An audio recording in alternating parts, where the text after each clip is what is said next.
Welcome to another exciting episode of Talk to the Fedora, chatting about hard-hitting, honest entrepreneur wisdom that you can use to grow your small business. My name is Jarrod Goldsmith from eSAX Networking and Saxfield Productions, and today we're very pleased to be welcoming entrepreneur and community leader Sarwar Qureshi on our segment today. Sarwar is an Ottawa accountant with Patterson & Company in the business of helping people. Delivering amazing client services is always on his mind. He's passionate about small businesses and believes that small business can change the world. Sarwar feels blessed to contribute to the success of Ottawa's entrepreneurial ecosystem. With a CPA and CA, he offers guidance and planning through accounting, tax, advisory, mentoring, and a host of other services to assist others with maximizing their opportunities. Many of his clients include those in careers of IT, consultants, doctors, dentists, pharmacists, engineers, and many other professions. Sarwar, thank you so much for joining us today.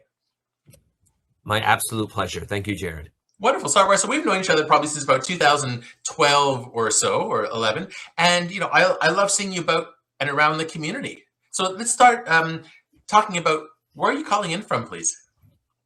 Today, I'm at home, and this is my home office. I share a home office with my wife. So her desk is behind me, which you might be able to see when I do that. She's currently on mat leave. We had a baby last year.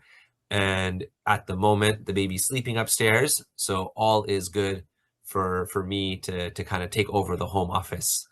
That's wonderful. Yeah. I mean, to be able to work from home, raise the family, it's really important to have that balance. We'll talk about work-life balance later down.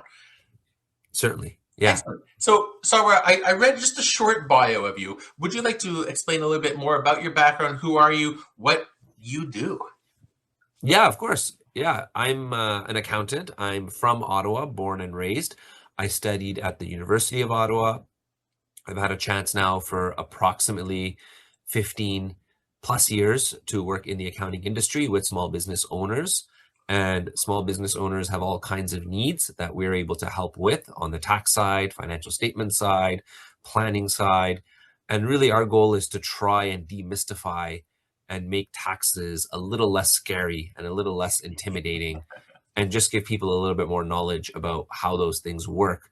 So it's not just a black box of secrets that Canada Revenue Agency is just asking you for money all the time. That's really on the professional front. I have a lot of other endeavors and hobbies and things about me. I have 4 kids. We were talking about one a moment ago. And I'm a family man with all kinds of activities with the kids and the family. We have a networking group that I've started and you've been a part of as well called Beyond Networking. I'm very passionate about things like basketball. So I'm a big fan of when someone is wanting to chat about someone, to kind of color in a lot of those extracurriculars as well. It's not just the profession and the title. So I have a lot of things going on. Yep. Yeah, I mean, it's one thing to be really good at what you do, but to be well-rounded in life, have those other skill sets and entrepreneurial mind frame to help others. Agreed. And I think that's how we connect with others when we find those extracurriculars or items of interest that other people like. And that really adds a lot more to the getting to know someone. Yeah, and getting to know you a bit more through our segment. So, Sarwar, let's talk about who would resonate most with your story.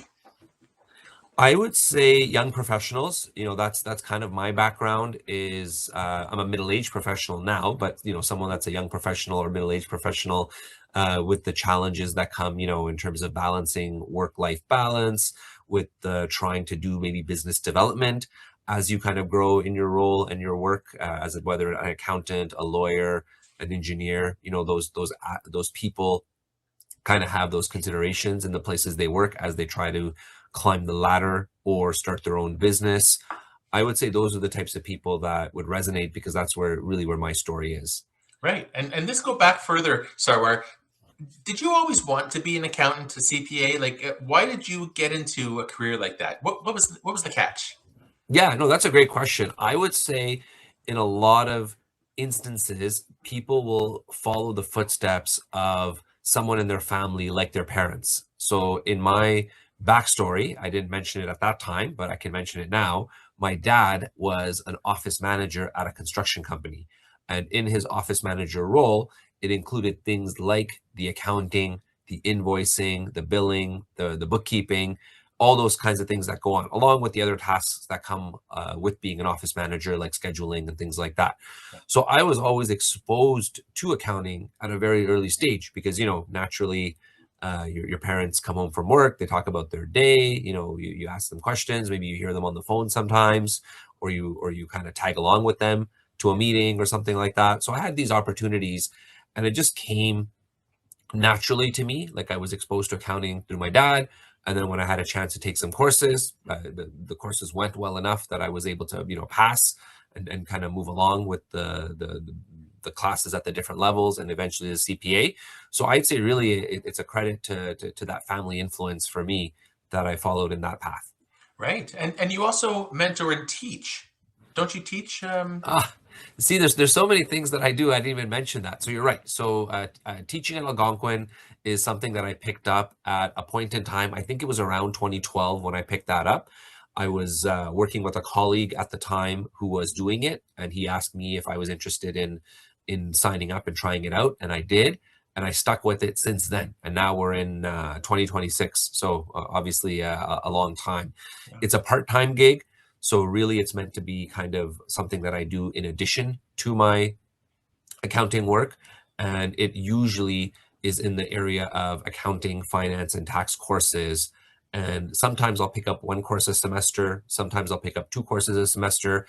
And Yeah. sometimes there'll be no courses for me to pick up, like the case right now. I'm not teaching at the moment, but it's something that I kind of dabble in and really enjoy. Excellent. Fun. So, Sarwar, how has your concept of entrepreneurship changed over the years? Because you work a lot with businesses and other entrepreneurs. Has it changed your mind frame? Yeah, I would say the entrepreneurship, maybe at the very beginning of my career, before I got to know entrepreneurs like I do now, before I had a chance to work with them directly, I thought of entrepreneurship as something maybe a little bit daunting, a little bit, like a scary place or very hard to get into. Oh, you see a business, and without knowing the backstory, it's like, wow, that must have been quite the mission to open that store and to be in business for that many years. Yeah. And it certainly is, not to take anything away from that, but at the same time, as I've worked in entrepreneurship with people over time, I realized entrepreneurship is something that's available to anyone and everyone. It doesn't have to be someone that studied entrepreneurship per se. It doesn't have to be someone that has the most brilliant business idea that's never been done before. It could be as simple as a food truck, that's been done many times before. So all that to say, when I got into it a little bit more, I saw that, just about anyone can do it, but it requires a lot of hard work. It requires a lot of, perseverance and determination, but it is something that anyone can get into. And it is an opportunity for just about anyone to try if they have the ambition to.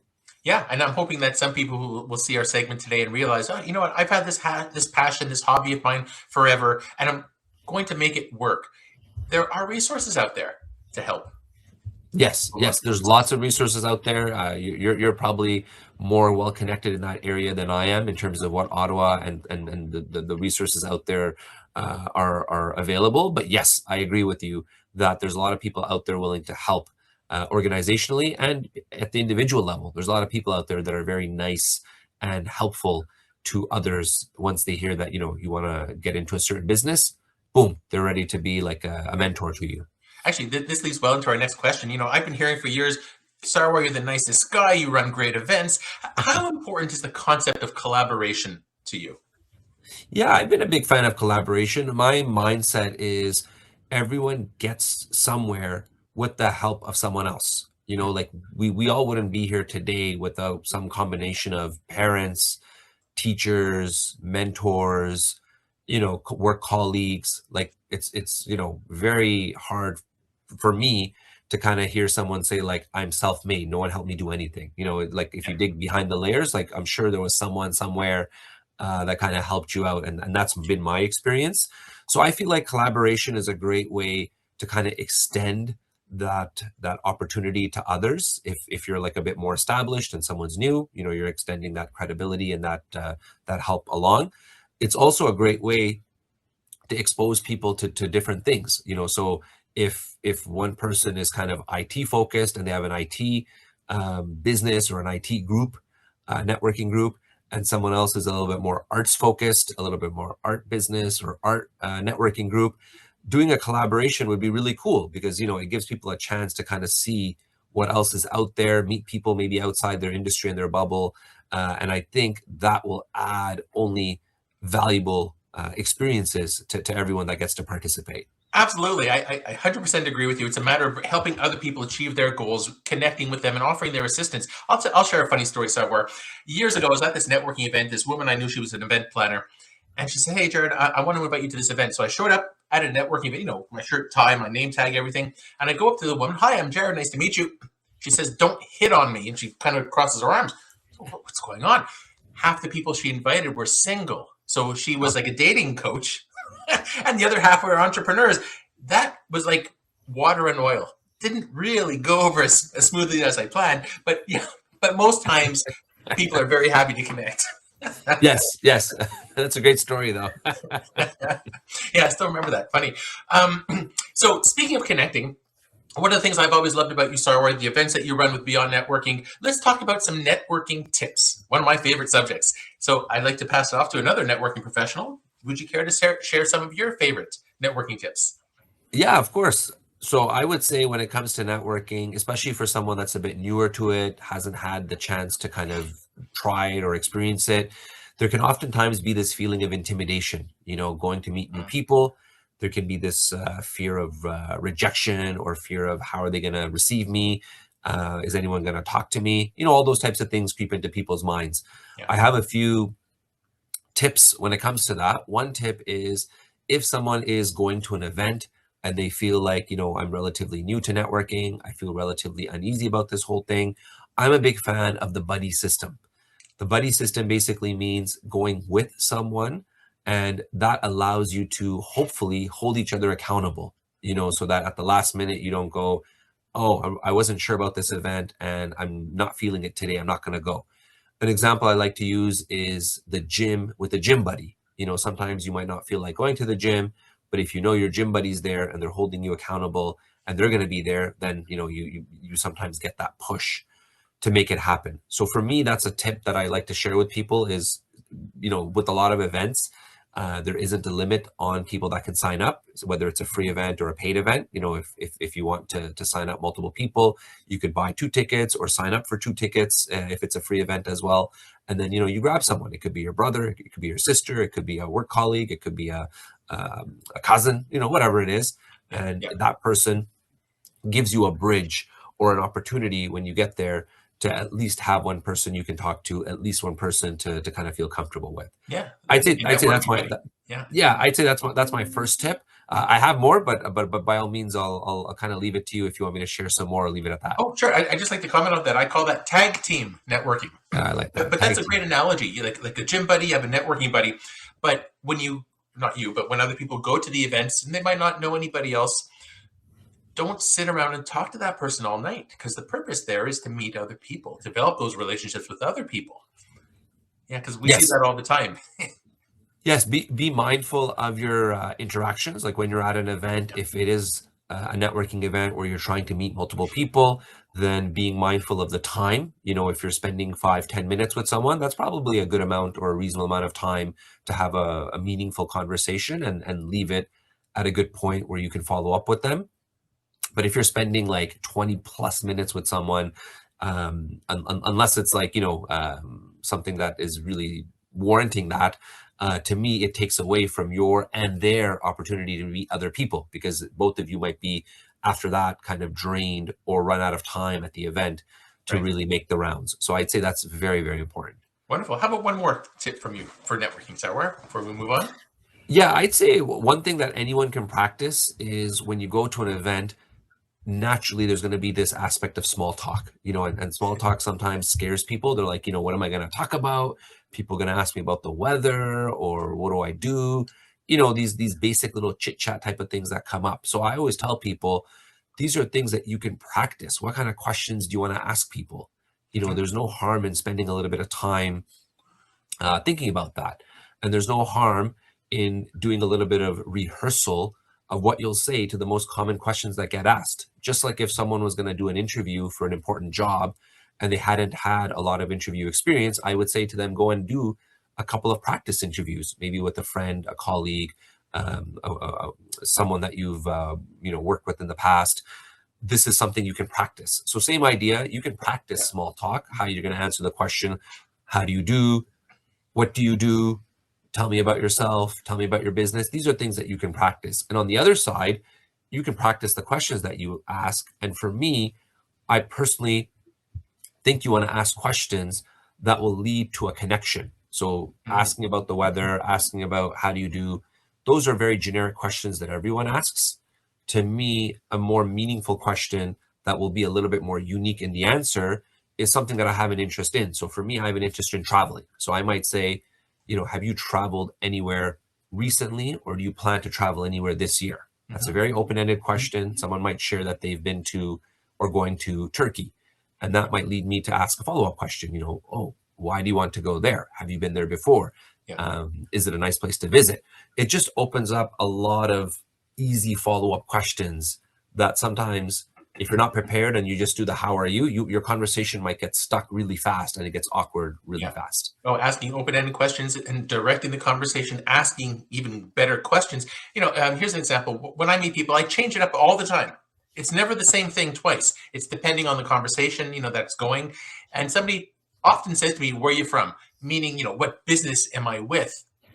I said, where are you from? I said, oh, I'm from Montreal. And I moved. And they're kind of lost because it wasn't what they were expecting.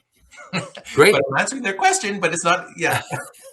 and I like it because asking someone where they're from in the geographical sense is something I like to do as well, because that gives me an appreciation for maybe their background. Are they like not just geographically, but like where are you from as far as family? Are you from a big family, small family? These are things that I think people can bond over a little bit more as they get to know each other. Yeah, and that's what it's all about at the end of the day. It's the relationships. It's that bonding that continues from event to event over years. Yes. Yes, 100%. 100%. You get to know, I know, Jarrod, you have someone in your life, like a partner, you know about my partner, about my kids. These are things that, we love to catch up on or ask, how are they doing? How's the family? How's the significant other? Things like that. It's really nice. Yeah, wonderful. We touched a little bit, Sarwar, on the concept of mentoring. That's one of the things you offer, and coaching. Did you ever have a coach or mentor? Yeah, many. I'd say I had many mentors. When I was in university, I felt like the School of Business I attended at the University of Ottawa, they had like a program where you could get access to someone that was in their final year. So as a first year student, what a great resource. I still remember the guy. His name was Sid, and he was a fantastic guy. And basically, someone in their final year has a lot of insight into what you're going to be going through over the next, 3, 4 years, 5 years that you're there. So by all means, you can tap into. And then that carried on when I started working in an accounting firm. The accounting firm itself had a formal mentoring program where I believe it was on like a quarterly basis. You would go for lunch with your mentor. It was called a mentor lunch, and you would get to have a meal together, chat together. They would go through some questions and some prompts of things to discuss with you. And these were things, because you're talking to the same person over time, you really build a relationship. It's not like a one-off, asking a few questions, but then there's no follow-up, there's no accountability. It was a relationship that kind of went with you over a period of time. So you get that to me, mentorship is something that's ongoing. Yeah, no, it's truly. How does somebody find a mentor, Sarwar? It's as easy as asking. So I would say, if someone needed a mentor, and if you work in an environment with people that are more senior than you, to me, that's an easy starting point. It doesn't have to be your direct manager, because that might be someone you talk to a lot already, but it could be someone that's like you're not directly reporting to. Another thing that you could do is, if it's not someone in your organization, but it's someone outside of your organization, it's someone that maybe is a little bit further than where you are. So if I was an accountant, I had graduated from school, I was starting a job, and I was like kind of new in that industry, and I found, or I knew someone that was an accountant that was 5 years out of school, had done a little bit of work experience and things like that. To me, that's the perfect mentor. Someone that's just a little bit further along the path of where you want to be. So they're just giving you insight, like that example with the first year university student and the final year university student. So to me, if you ask one person, two people, three people, I have no doubt that someone's going to say yes. We live in a world of, if you ask, you shall receive. Yeah. People want to help each other at the end of the day, and I've always thought that's true in business as well. And then it'll flip itself around, because eventually you'll get a little bit more experience, and then you'll be that person that's 5 years into your career, and then you'll get asked by someone, or you'll find someone, and you'll be able to give back, the same way, because no matter where you are, there's someone going through that process. So even if we take it a step back, that person that's entering the job market, graduated university, they could still mentor university students, right? Because university students would love to know, what is it like when I finish? How am I going to find a job? All of that stuff. Yeah. So no matter where you are, there's people that are kind of coming up along a pipeline in that direction, and you can help just like you're looking for help on the other side. Yeah. And we come across a lot of the times in business, where, people talk about the need to find a brand, their personal brand, their business brand. What does branding mean to you? And can you offer some branding tips, please? Yeah, branding to me just means, like if I were to use another word, like your reputation.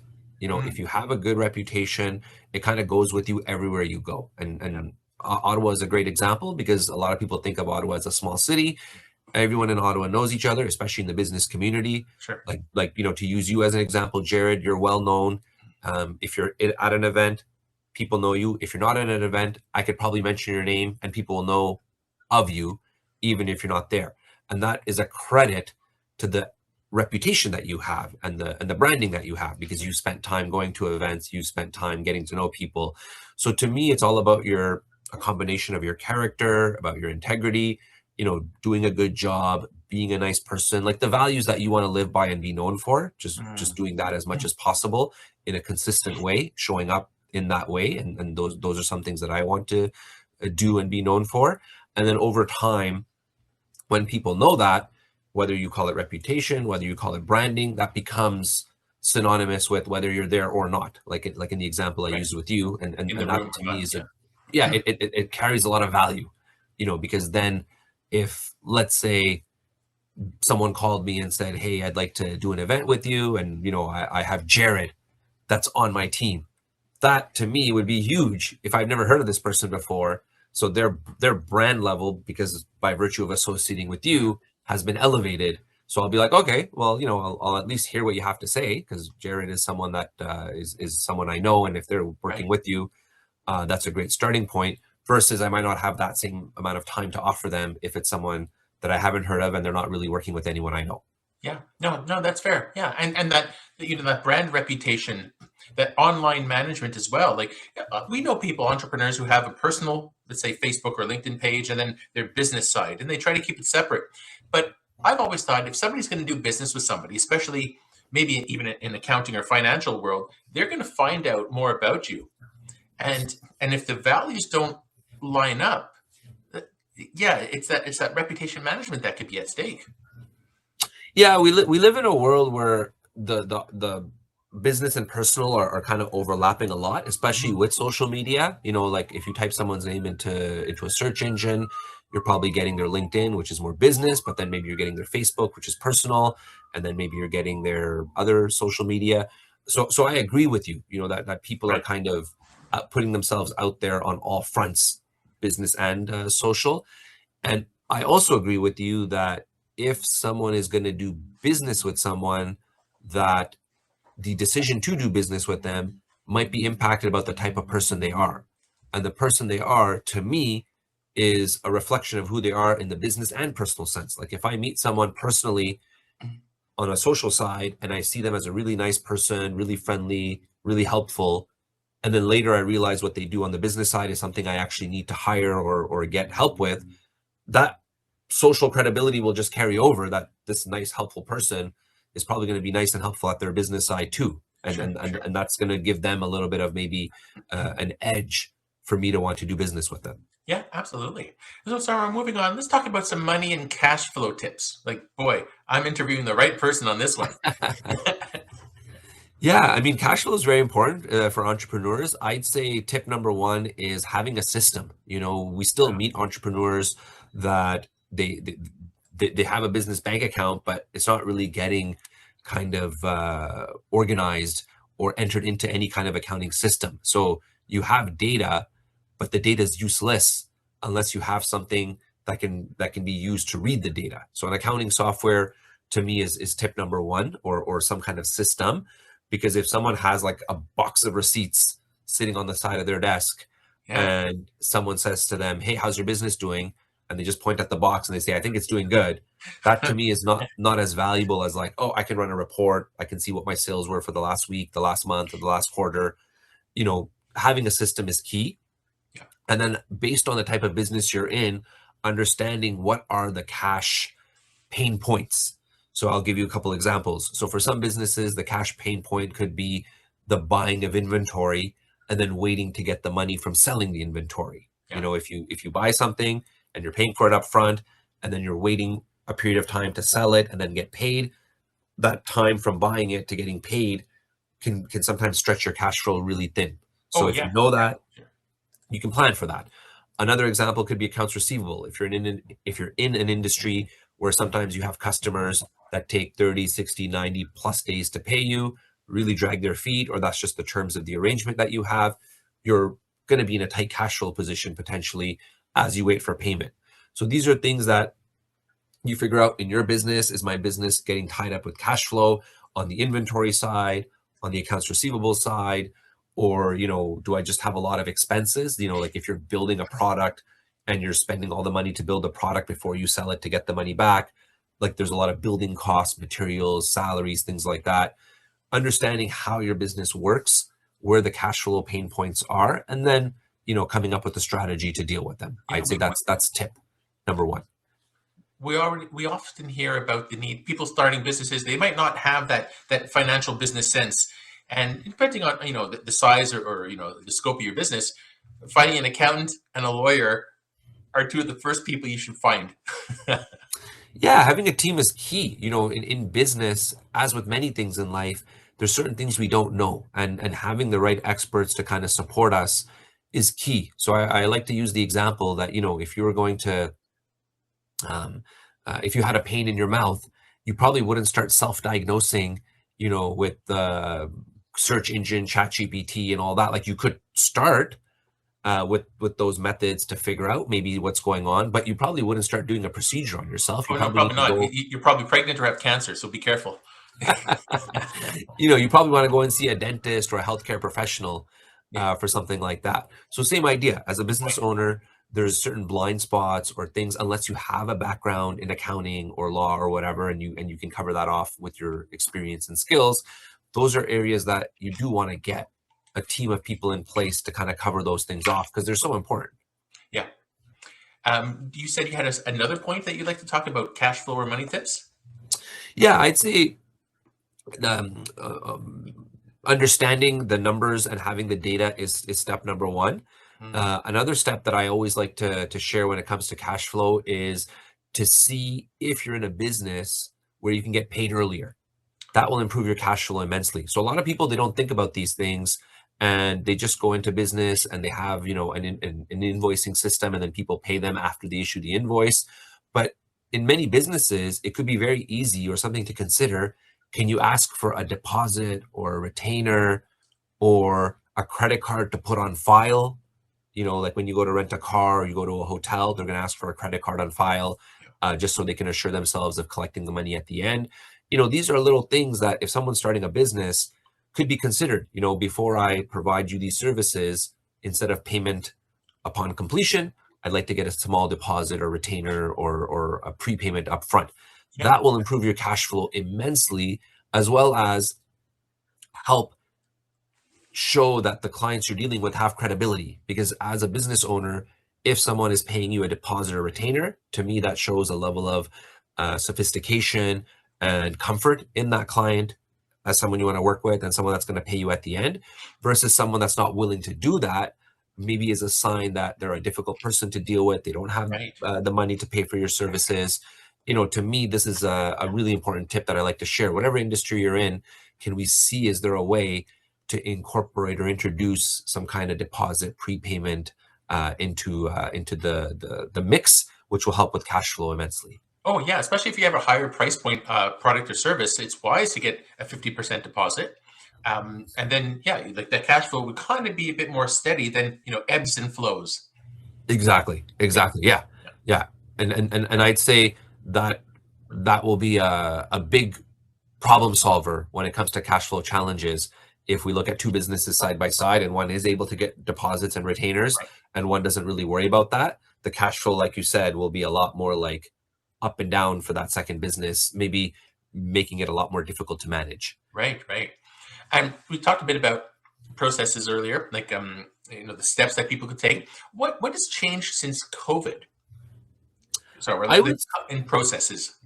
Yeah, I would say this is a good example. We're talking virtually. So in Mhm. my business, the introduction or use of online meetings has become a lot more common. We did have those capabilities before COVID, Yeah, but a lot of people just got so familiar and used to them. Like everyone had yeah, all the different platforms on their computer and got up to speed on how to use them over COVID. So I'd say that's one. A lot of my clients, even in Ottawa, may not necessarily need to meet with me in person because of the convenience that online has to offer. The ability to work from home, like I'm talking to you today from home. I would say before COVID, working from home was an option, but post COVID, it's maybe more of an option or more accepted now. Yeah, more accepted. Yeah, that's probably a good way to put it. yeah, And then just the use of technology. Like people used to drop off documents at our office. And that was, the way things were done during COVID. We set up a document management system to receive files, send files. Um, DocuSign, that's something we started using. I'm sure you're familiar with that. yeah. We used to get people to sign documents either in office or using other like, print it off, sign it, send it back. So I'd say technology post COVID, like some of these examples, has really accelerated their adoption, Mhm. and our office has been certainly putting some of them to good use. Excellent. And speaking of making things more efficient, let's talk about some time management tips because many entrepreneurs have a young family, like in your case, growing family, and launching business or starting businesses. How do people manage their time as an entrepreneur, Sarwar? I would say it's definitely going to be a struggle. There's I don't think a magic bullet or recipe that someone can say, oh, read this book or follow these tips and you won't have any time management stress. I think it is a challenge for professionals, for entrepreneurs, Mhm. running around trying to look after many things, whether it's clients, business, family, personal. These things kind of all clash. So Yeah, I'd say just understanding that being busy is comes with the territory of entrepreneurship, usually of having a family, is step one. I'd say prioritizing and trying to make sure that you have certain things that if this comes up, boom, this is my order of how I'm going to deal with it, so that we have a system.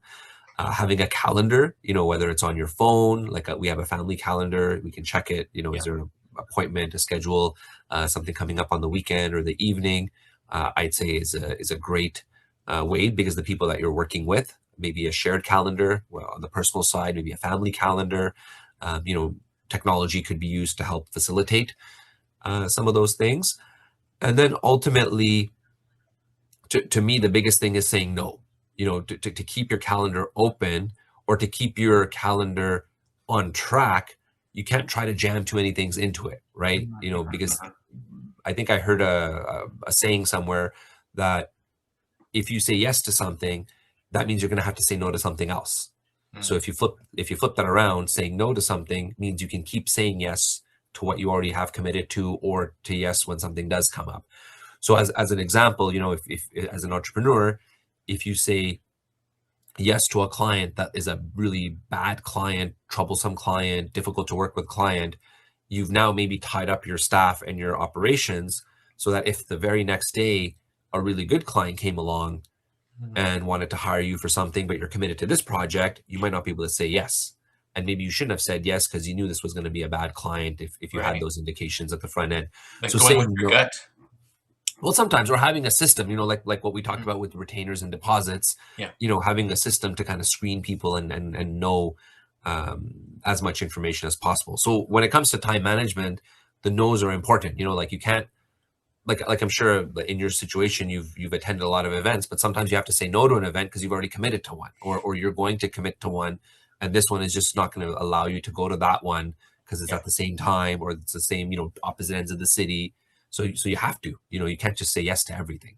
Yeah, no, it's true. And what about mental health? We hear it a lot, and we've known people who've had struggled with mental health and unfortunate circumstances resulted from that. But how do entrepreneurs deal with the mental health these days?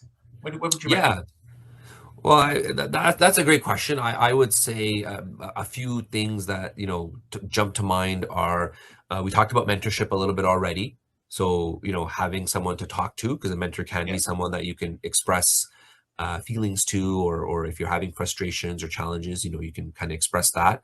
That's one. We just talked about a moment ago about saying no. So not letting yourself get too overwhelmed, because sometimes the mental health issues can creep in when you're like spread too thin, or yeah, you're really feeling overwhelmed. I'd say in addition to that, having for everyone, it's going to be different, but having your outlets. For some people, it could be social, it could be music, it could be the gym, it could be being outside, it could be being alone on your own. Everyone's going to have a different outlet that speaks to them and gives them like a little bit of a chance to feel, balanced and kind of back, grounded. So figuring out what those are. Some people might be eating a nice meal or cooking or what have you. I'd say that's the other thing. At the end of the day, I don't consider myself too much of an expert on that topic, and I would say getting or having access to professional help, which is available in so many ways. Whether it's a mental health professional, whether there's apps out there now, there's links, there's newsletters. There's a lot of things out there in yeah, that front where you can get reminders, you can get check-ins and things like that. You can call helplines. Having access or being aware of all that stuff, I think, is important. yeah. If someone is feeling like they need a little bit of help. And I'll just give a plug right now because I attended one of their events, Dare to Be Vulnerable. I'm sure you can share their information in your notes, Jarrod, but I'd say that's a great organization for auto entrepreneurs that might have mental health challenges. Absolutely. Wonderful. Well, thank you, Sarwar. And let's talk about something fun on your end. Like, I know that you teach basketball, you've been playing most of your life. What's something fun that you do outside of work? Like a Yeah, hobby of yours when you're not dealing with yeah, the family?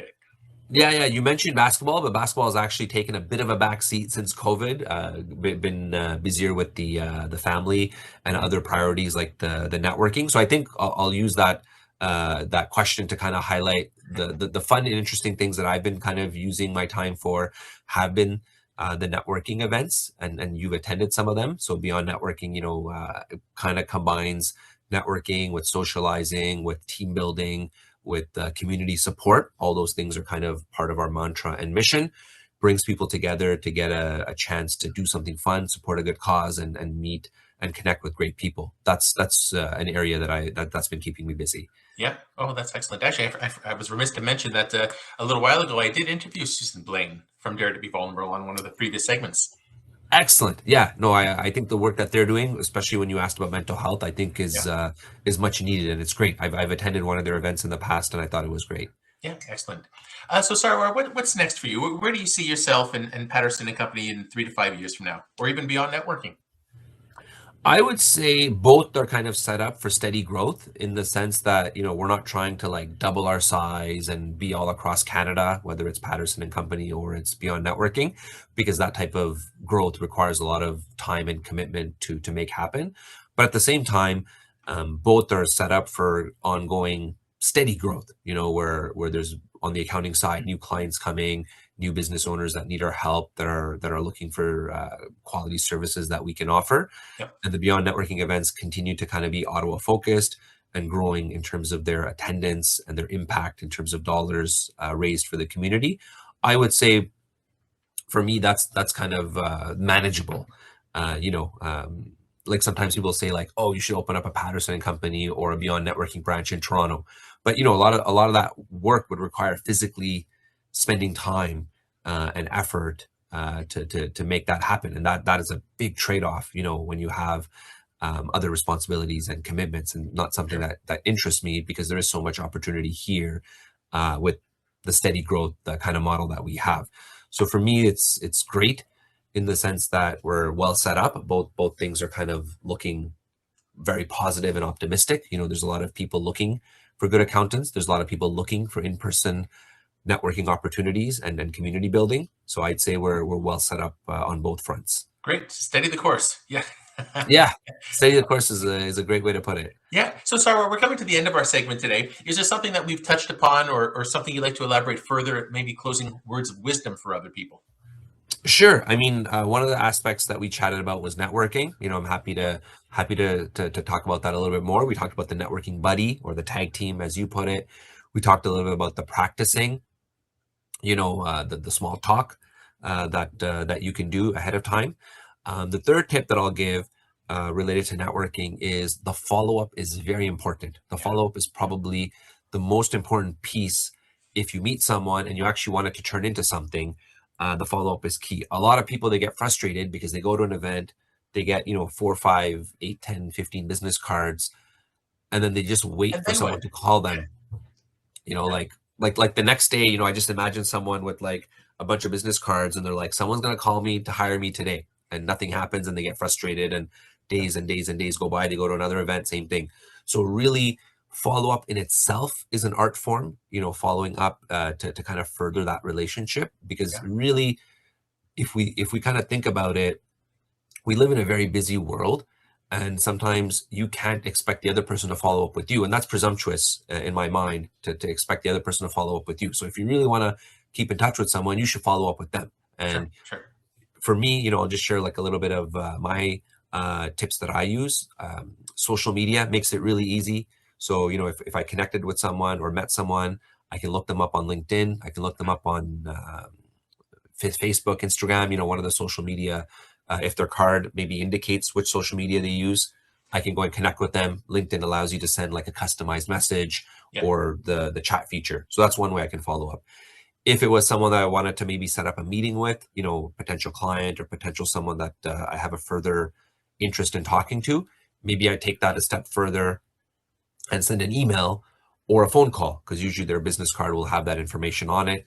So I can take that step further and connect with them that way. And then the third thing, if I want to get to know them, is I can send someone a note, which is a bit old school, maybe 15, 20 years ago plus, sending a thank you note or sending something physically by mail. Like a real card in the mail. That's a lost art.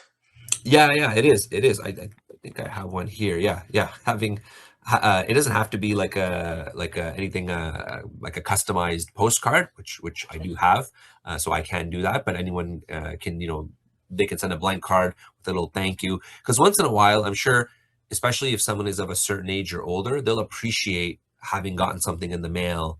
Whether it's a holiday card, whether it's a birthday card, whether it's a feel better card. Jarrod, I know you're a similar age to me, so I'm sure you can relate to that. That is just nice to get something letters, in the mail. especially customized letters like that. It adds a nice level of, I guess that's another touch point, like credibility and consistency and that networking management relationships. Yeah, so the follow-up could be any of those things. It could be one of those things, two of those things, three of those things. It could be more. But to me, people need to have a system if they want to get value from the networking and the people they meet, to have some way of following up. Adding people to a newsletter could be another way. But if you don't follow up, those people just fall off as connections. And then what was the real point of meeting them ultimately? Yeah. No, for sure. Well, thank you so much. Today on our segment of Talk to the Fedora, we were chatting with entrepreneurial and community leader Sarwar Qureshi of Patterson & Company and Beyond Networking. We hope that this segment has provided some wisdom that you can use to grow your small business. So thank you so much for joining us. Please subscribe to the eSAX YouTube channel and be sure to check out the hundreds of other videos across multiple playlists for additional great entrepreneurial content. Sarwar, thank you so much for your time today. My pleasure. Thanks for watching. For more great entrepreneur networking tips, subscribe to our eSAX YouTube channel, because eSAX makes networking work.